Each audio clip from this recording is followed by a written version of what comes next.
Karma, Episode 20. Masaya si Eddie sa tuwing magkikita sila ni Eileen. Namamasyal sila sa malawak na parke habang kumakain ng ice cream. Nagpapalipad ng saranggola at kung minsan ay parang mga batang naghahabulan. Hanggang sa ang kanilang pagtingin sa isa't isa ay nagbago. Nagkaroon ng unawaan ang kanilang mga damdamin. Mas napadalas pa ang kanilang pagkikita, hindi lang sa parke, kundi sa mismong tirahan ni Eddie. Papag lang ang makikita sa kwarto ni Eddie.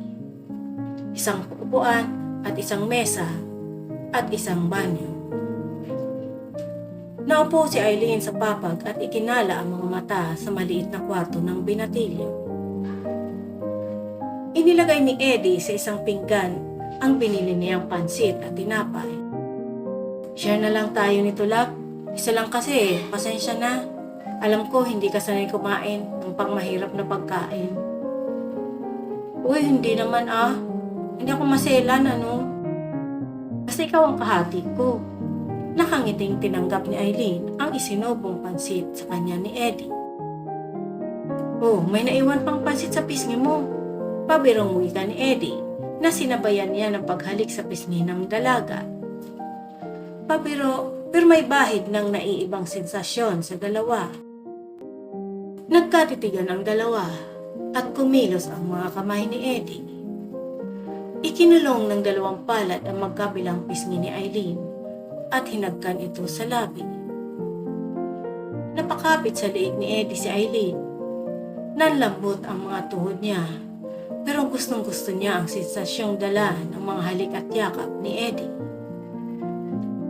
Ang pagtatakbo ng dalawa sa tirahan ni Eddie ay maraming beses pang nasundan hanggang dumating ang araw na mas higit pa sa halik at yakap ang kanilang ginagawa sa tuwing magkasama sila.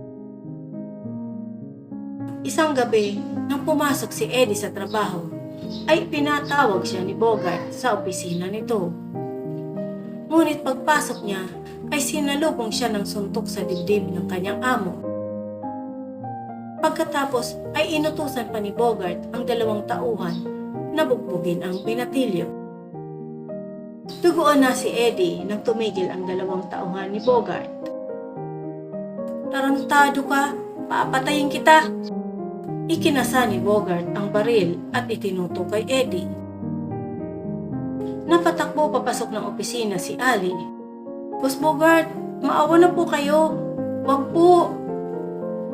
Huwag kang makialam, sigaw ni Bogart kay Ali. Itinulak si Ali ng dalawang tauhan palabas ng opisina. Tandaan mo ito, Eddie. Huwag nang magkukrus ang mga landas natin dahil papatayin talaga kita. Lumayas ka sa harap ko. Hindi ikaw ang lalaki na gugustuhin ko para kay Eileen. Isang alila ka lang. Binitbit si Eddie ng dalawang tauhan ni Bogart palabas ng club. O, kayong lahat, balik na sa trabaho. Ang sumunod sa kanya ay tanggal sa trabaho, sigaw ni Bogart sa mga nakatingin na mga empleyado ng club. Hindi nagawang lapitan ni Ali si Eddie. Naaawa man siya, pero kailangan niya ng trabaho. Magdamag na hindi nakatulog si Eddie. Ang mga pasa na tinamo niya mula sa bugbog ni na Bogart at alalay nito ay makirot. Pero mas makirot ang mga tinura na salita ng kanyang amo. Nagsasalimbayan sa kanyang isip ang salitang alila. Katulad ng mga salitang madalas niyang marinig noon habang inaalipusta ang kanyang ina ng mga Salvatore. Hindi siya alila. Patutunayan niya ito pagdating ng araw. Kinabukasan, sunod-sunod na katok ni Ali mula sa labas ng pinto. Ang narinig ni Eddie. Eddie, buksan mo ang pinto! Bilis! Dahan-dahang bumangon si Eddie. Masakit ang kanyang hita at pipilay-pilay siya. Pagbukas niya ay agad na pumasok si Ali at isinarado ang pinto. Eddie, may narinig akong usap-usapan sa club. Idedemanda ka ni Boss Bogart ng rape. Nagulat si Eddie. Napabalik siya sa papag at napaupo. Magkasintahan kami ni Eileen. Hindi ko na-rape si Eileen. Eddie, pulis si Boss Bogart. Maraming koneksyon. Bakit naman kasi? Marami naman babae. Anak pa ni Boss ang natipuhan mo. May himig paninisi ang tono ni Ali. Hindi ko naman alam na ama siya ni Eileen. Katwiran ng binatilyo. Hindi rin sumagi sa isip niya na magkapareho ng apelyido ang dalawa. Hinawakan ni Ali sa magkabilang balikat ang binatilyo. Kung ako sa'yo, lumayo ka na. Baka kung ipahanti ka pa niya. Pero hindi ko ni-rape si Eileen, Kuya Ali. Madiing wika ni Eddie. Naniniwala ako sa'yo. Pero pulis ang binangga mo, pre. Pulis na hindi ka type na maging manugang. Madiing wika ni Ali. Tumigas ang mga bagang ni Eddie. Nasaktan siya sa narinig. Dahil ba sa mahirap lang ako? Naupo si Ali sa tabi ni Eddie. Inakbayan niya ito at tinapik-tapik ang balikat para iparamdam ang kanyang simpatya. Eddie, para sa kanilang mayayaman, ay mayaman din ang gusto nilang katapat pagdating sa pag-aasawa. Tumalim ang mga titik ni Eddie. Katulad ng ama niya na kahit naanakan ang kanyang ina, ay maliit pa rin ang tingin sa ina niya. Katulad ng mga kapatid niya sa ama na ang tingin sa kanya ay isang utusan lamang. Ano Eddie, payong kaibigan, umiwas ka na muna sa gulo. Sige na, alis na ako at may pasok pa ako sa school. Muling tinapik ni Ali ang balikat ng binatilyo bago lumabas ng pintuan. Pinagbabayo ni Eddie ang papag sa galit. Kahit nahihirapan siyang maglakad, ay nagbihis siya at lumabas ng bahay. Kakausapin niya si Eileen. Hindi niya alam ang bahay nito, pero alam niya kung saan ito nag-aaral dahil malapit lang ang paaralan sa kanyang tirahan. Maghapon siyang nag-abang sa gate ng kolehiyo. Subalit, nakalabas na ang lahat ng estudyante pero walang Eileen na lumabas. Lulugulugong naglakad pa uwi si Eddie. Subalit nang malapit na siya sa kanyang tirahan, ay namataan niya ang patrol ng pulis malapit sa kanyang tinutuluyang paupahan. Napatigil siya at nagtago sa gilid ng isang bahay. Nakita niya na waring nagtatanong ang mga pulis sa mga taong napapadaan. Tumakbo ang binatilyo palayo at agad pinara ang bus na dumaan. Hindi niya alam kung saan siya pupunta, pero hindi siya papahuli sa mga pulis. Nasa tapat na niya ang konduktor ng bus. Naghagilap si Eddie ng pera sa kanyang bulsa. Ilang barya lang ang laman ng kanyang pitaka dahil hindi na niya nakuha ang huling sahod sa nightclub. Heto po, ibinigay niya ang 1 piso. Saan ka bababa? Tanong ng konduktor. Kung saan po kayo hinto? Sagot ng binatilyo. Napakamot sa ulo ang konduktor. Hanggang sa Makati kami.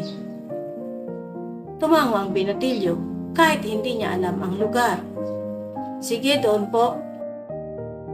O, sukli mo. Inaabot ng konduktor ang sukli sa binata at ang tiket nito. Binilang ni Eddie ang sukli. 80 sentimos na lang ang natitira sa kanyang pera. Pagbaba niya ng bus ay hindi niya alam kung saan siya pupunta. Iginala niya ang mga mata nang biglang may tumigil na sasakyan ng mga pulis malapit sa kanya. Nataranta si Eddie at mabilis na tumawid. Subalit, huli na para mailagan ang paparating na sasakyan. Nagdilat ng mga mata si Eddie. Pakiramdam niya ay napakahaba ng tulog niya. Nanlalabo pa ang mga mata niya pero may naaaninag siya. Isang babae. Thank goodness, he's awake now. How are you? Unti-unting luminaw ang paningin ni Eddie. Babae nga ang nakaupo sa tapat niya. May edad na pero maganda at nakangiti sa kanya ang babae. Pilit niyang iginalaw ang isang kamay, pero hindi niya ito maiangat dahil mabigat at may benda ito. Ganon din ang isa niyang paa. Napangiwi siya dahil mas sumakit pa ang kanyang katawan na nabugbog at ngayon naman ay nabundol. Mabuti nagkamalay ka na, iho. Wika uli ng babae.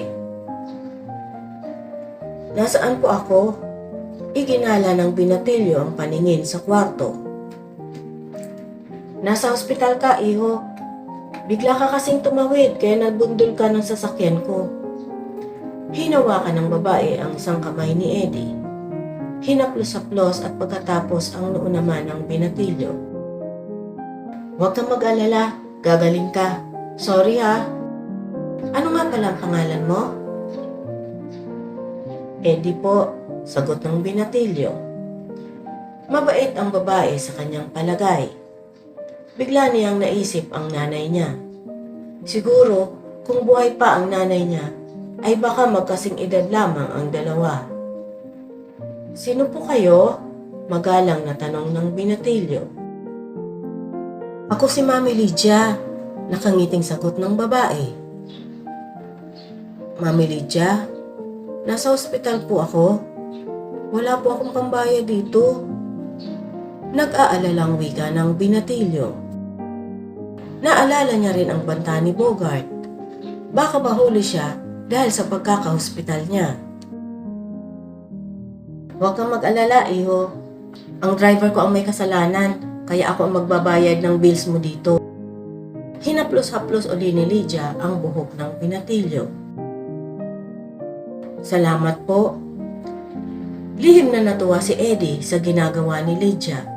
Pakiramdam niya ay hinahaplos siya ng kanyang ina. Pinilit niyang ibangon ang sarili pero napangiwi siya sa kirot na nararamdaman. Huwag ka muna kumilos. Huwag mong isipin ang gastos. Ang isipin mo ay magpagaling ka. Inalalaya ni Lydia si Eddie at muling pinahiga ito sa kama. Ano ang magiging kaugnayan ni Lydia sa buhay ni Eddie? Abangan sa mga susunod na kabanata.